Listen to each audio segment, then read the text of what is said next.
అందరికీ నమస్కారం. నమస్కారం మాస్టర్స్. ముహూర్తము అంటే ఏమిటి? ముహూర్తం ఎంత కాలం ఉంటుంది? అంటే ముహూర్త కాలం అంటే 12 క్షణముల కాలాన్ని ముహూర్త కాలం అంటారు. ఇందులో శుభయోగమా, శుభకాలమా నిర్ణయం అనేటువంటిది క్లిష్టమైనది.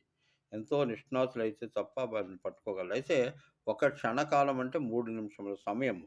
3 నిమిషముల సమయాన్ని 12 క్షణములు అంటే 12 మూడుల 36 నిమిషములు కాలము ముహూర్త కాలం ఉంటుంది.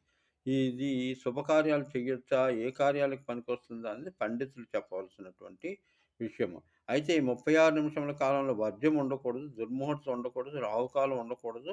పైగా ఏకవింశతి దోషములు ముహూర్త కాలాన్ని తాకరాదన్నది పెద్దల నిర్ణయం.